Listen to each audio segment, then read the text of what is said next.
In last video, we discussed about the Cancer Ascendant and what foundation Cancer Ascendant provides to your horoscope. In this video, we are going to talk about the Leo Ascendant and the foundation Leo Ascendant has to offer to your horoscope. So keep watching.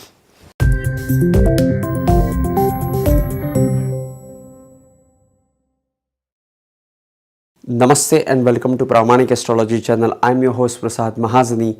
Help you raise your vibrations and become your true self with the help of Vedic astrology. If you are new to my channel, please consider subscribing. You will be getting Vedic astrological videos just like this one. These videos will help you go further, faster into Vedic astrological studies. These videos will help you raise your vibes and become your true self with the help of Vedic astrology. And if you are not following me on Instagram, this is my ID. Go follow me on Instagram. You can direct message me if you have any quick question, or you can comment down below.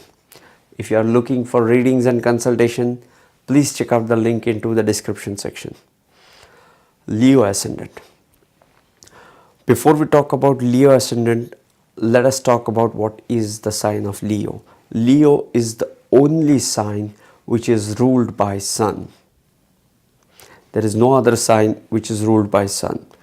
Leo is a fire element sign which is fixed in nature, just like Sun. Sun is at the center of the solar system and all other planets are revolving around the Sun in the orbital path.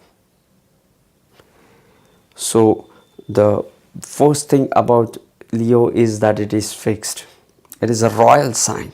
It is the sign of a king. It is the sign of a creativity. It is the sign of romance because it is the sign of creation. It has the energy of the original fifth house of creativities and romance. Okay. And it is also the sign of the creative arts, performing arts, cinema, passion, romance. All these things can be seen from the fifth sign, fifth house. Now let us look at what is ascendant. We have 24 hours, we have 12 rashis. Each rashi rise at the eastern horizon and is there for 2 hours. So we have 12 rashis and 24 hours. So at the time of your birth, if the sign of Leo is at the eastern horizon, what we do is we put the sign of Leo in your first house. And now what happens is all the rashis and houses are fixed. First house has the energy of the Leo, which is about the royal. It is about the status. It is about the government. It is about being at the center of the attraction. Being always at the center. When you have the sign of Leo in your first house, it gives you the royal and the king-hearted personality. It gives you immense health. Why? Sun is the signification of your soul. Sun is your soul. And what is the first house? First house is the house of your body. The body with which you are going to experience this life. And when you have the sign of Leo in the first house, it gives you good health. Depending upon the placement of the sun, it differs. It will be plus or minus. But as a foundation, these guys are very healthy. In the second house, these people have the energy of Mercury, that is Virgo. House number 2 is a supporting house to the ascendant. It is the house of finance. It is the house of your savings. It is the house that you value. It is the house of your childhood friends. It is the house of your childhood, the immediate family environment in your childhood. And when you have the energy of Virgo, what it shows is you are very intelligent with the finances. More so, the other sign of the Mercury is ruling the 11th house for Leo Ascendant. So both the wealth giving houses are ruled by Mercury. Okay, we'll talk about Gemini when we'll talk about the 11th house, but as of now, the second house is the house of finance, and there we have an intelligent Mercury. So it gives intelligence in finances and dealings in finances. Okay, so third house has the energy of Libra, ruled by Venus. So these guys have a very balanced relationship with their siblings and neighbors, and even if they have any hobbies, they try to balance their hobbies with their profession. Or we can also say that these guys have the artistic hobbies related to the third house: media, writing, communication, all these things. Okay, in the fourth house, these guys have the energy of intense Scorpio. And what is fourth house? Fourth house is about your inner life, is about your private life. Fourth house is also about the mother. So these people have an intense relationship with their mother, just like Scorpio. It may be good or bad, but it is always intense. Intense and active relationship with mother can be seen from this foundation of Scorpio in the fourth house. In the fifth house, they have a wonderful, positive, optimistic, fiery Sagittarius energy. So these guys are not only creative but also have that spiritual perspective and insight to all their creativity. Okay, in the sixth house, these guys have the energy of Saturn. Capricorn is a difficult energy of a Saturn for being unstoppable earth element sign ruled by Saturn. So it is all about hard work, focus, determination, stubbornness, and all these energies are now coming into the sixth house, which is a kind of a earth Trikona house, but more so it is the house of the delays, diseases, and the repetitive action or the routine. And when you have the Capricorn energy, it kind of reduces or delays the dates and diseases. You can interpret this like this. You can interpret it like this. The Saturn energy brings delays, and this is the house of dates and diseases. So they delay their dates and diseases. So they are healthy. Okay. In the seventh house, they have the energy of a light-hearted Aquarius.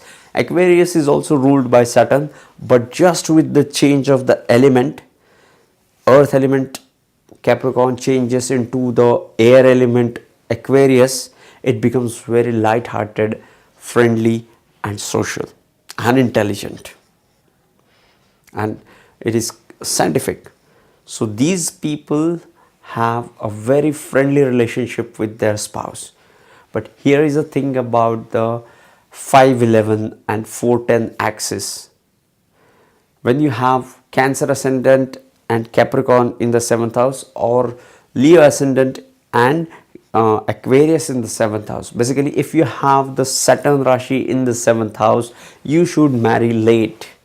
And if you have this placement and you are already married, wait for some time, be patient, let that phase passes out before you take any action or before you take any decision in anger.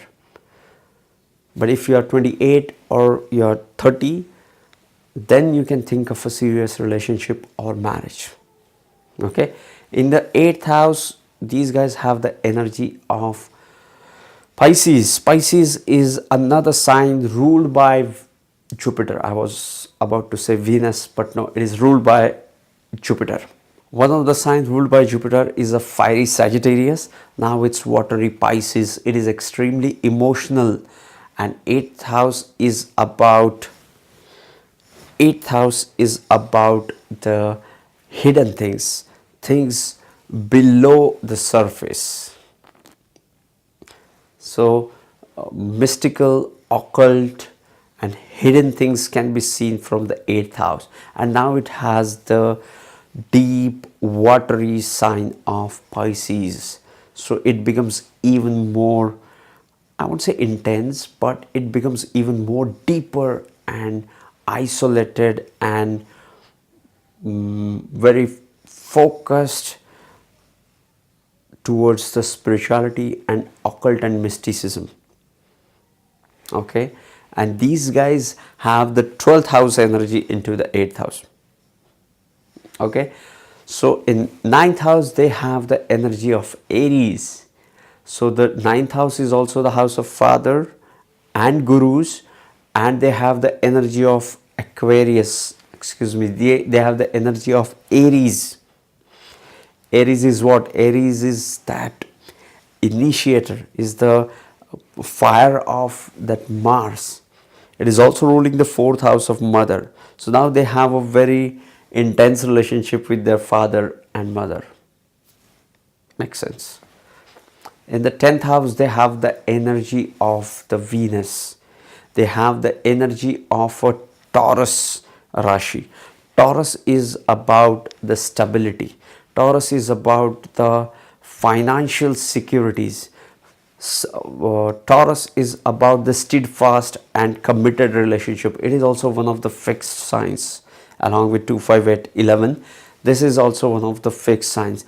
You have the sign of Venus in the 10th house also shows that these guys can have a very good interest into the Venus things like arts. They have also the sign of Libra into their house of hobbies and skills, and the public image is also about the Taurus that is ruled by Venus. Okay, in the 11th house these guys have the energy of Gemini. What is 11th house? 11th house is about networking. 11th house is about making friends, connecting to the organizations, doing the social things, socializing and networking, friendships, business networking. All these can be seen from the 11th house. And guess what? You have the master of all. You have the master of networking. Mercury is ruling your 11th house, more so with the Gemini Rashi, which is the original 3rd house of communication, ruled by Mercury, which is young, air element sign, into the Kama Trikon 11th house. Wow, these guys are wonderful at making new friends. In the 12th house, they have the energy of moon.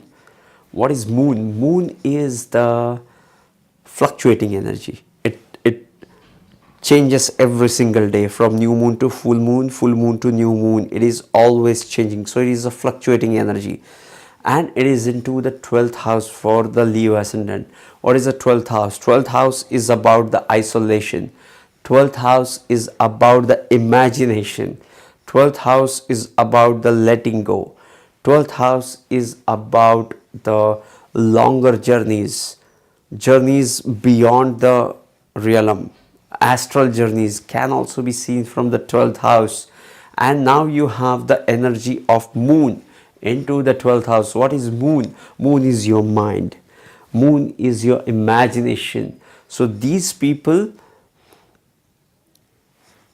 have a great imagination. Okay, but the 12th house, which is the house of loss, is also always fluctuating. Okay, so moon, a fluctuating energy into the 12th house. This was Leo ascendant, as much as I could hold, grasp and share with you guys. If you're new to my channel, please consider subscribing, share this video with your friends and family. Keep watching Pramanik Astrology channel, sending you tons of positive energy, sending you high vibes. See you in the next videos. Love and peace.